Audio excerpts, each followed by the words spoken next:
So welcome to this segment again as we continue looking at the relative atomic mass. So remember, in our previous discussion we talked about isotopes, and isotopes, like we said, atoms of the same element having the same proton number but different number of neutrons. So a particular element may have two or more isotopes. So how can you find the relative atomic mass? And what exactly is the relative atomic mass? Sometimes abbreviated as the RAM or capital AR in this case. Well, I can simply say the relative atomic mass is simply, the weighted, so I can say it is the weighted average over the masses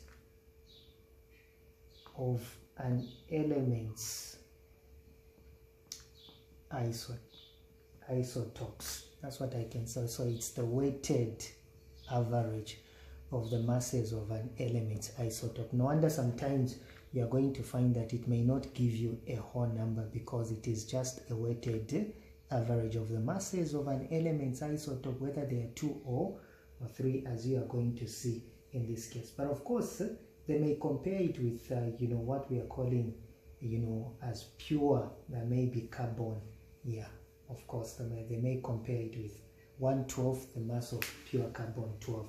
So I want to show you how you need to calculate the RAM. So in order for you to calculate the RAM, let's say you have got an isotope. Let's say that you have an isotope.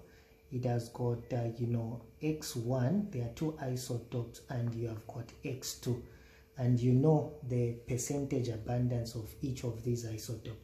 So the way we calculate, the RAM is that we go for what we call the percentage abundance. So it is the percentage abundance, then you multiply by the isotopic, what we call as being the isotopic mass. I'll show you what I mean by that. Plus, again, you go to percentage abundance, then you multiply by the isotopic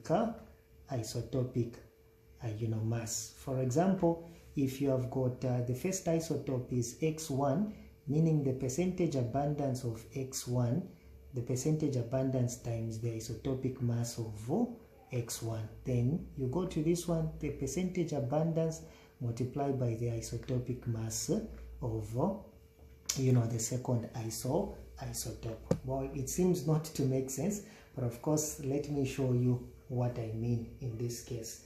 Let's take, for example,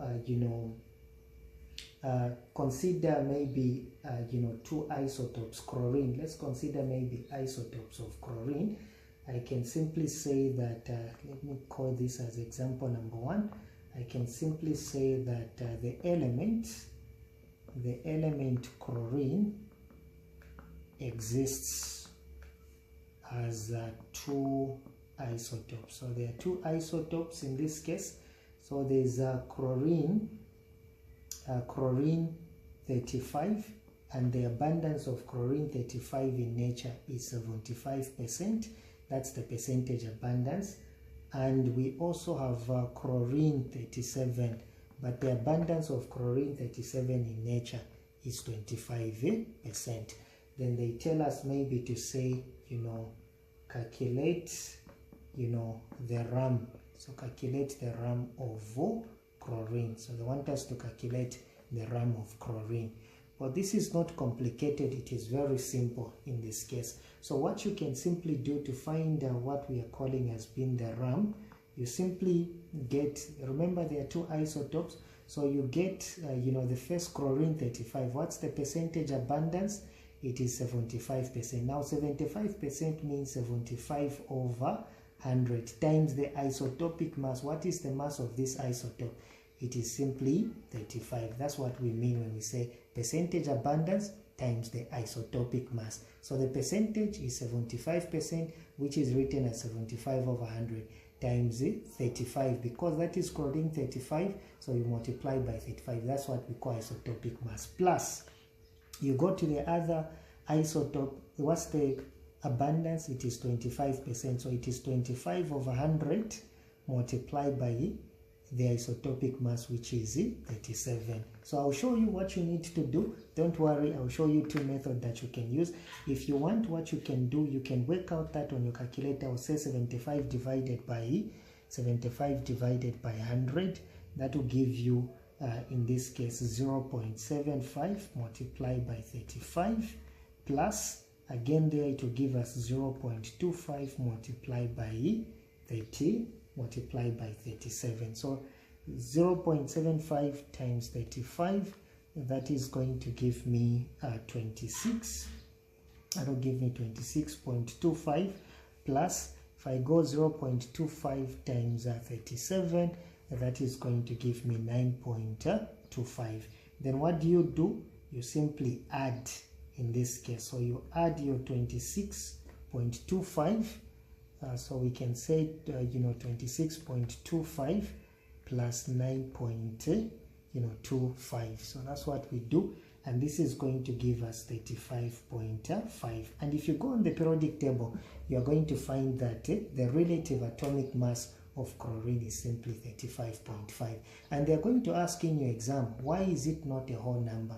This is because the relative atomic mass, remember, like we said, it is the weighted average of the masses of an element's isotope. No wonder it is not a whole number. So please, take note of that. Let's give you some more examples so that you can become familiar with that. I'll call this one as being example number 2. I can simply say that, the element copper has,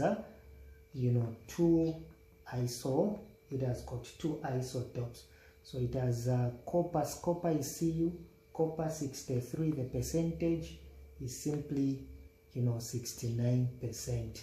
And copper Cu, in this case, copper 65, in this case, the percentage abundance of this one is 31%.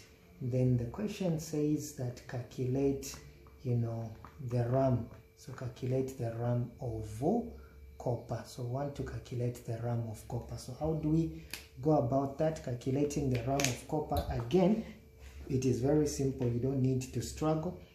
We can just say, the RAM will be equal to, so it's the percentage abundance. You can start with the formula, there's no problem.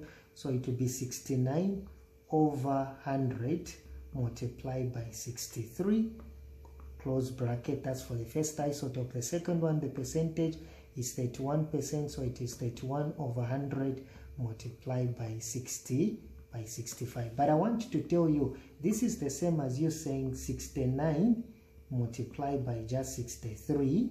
You put it in bracket plus, you get 31 multiplied by 65.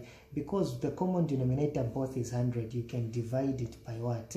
By 100. That's what it simply means. So it's an easy way, to actually calculate there. So I can simply say 69 multiplied by 63. I'm getting, 4,347 plus, we say 31 multiplied by 65. That is going to give me 2015. Then divide whatever I get by 100. So we just add what is on top. So 4,347 plus 2015. What is that going to give you? It will give you 6362 divided in this case by 100. So that divided by 100, I'm sure you realize that that is going to give us 63.62. So this is the RAM in this case of, copper. So that is the RAM for copper that we can calculate. So you can see there's nothing really complicated. You can also be given an isotope with maybe an element with 3 isotopes. Let's look at that. I'll put it as, I'll put it as example number 3, an element with 3 isotopes. So I'll simply say example 3. We are going to say that, magnesium. So magnesium has, 3 isotopes. So it has magnesium 24, and magnesium 24 has a percentage abundant of 79. Then there's also magnesium 25, and the percentage abundance of this one is 10%. And you also have magnesium 26, and the percentage abundance is simply 11%. Remember, when you add the percentages 79, 10 and 11, it should be able to give you 100. That is the thing that should be in your mind. 79 plus 10 plus 11, that should give you 100%. So now, how do you calculate the RAM? Well, you don't even need to struggle.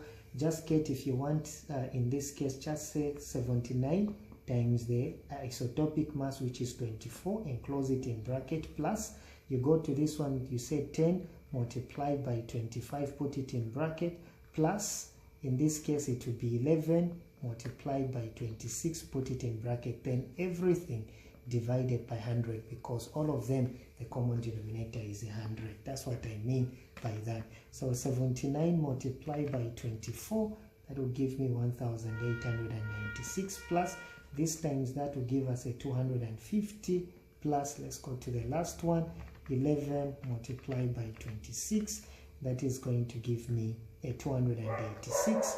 Whatever we get, we divide by 100.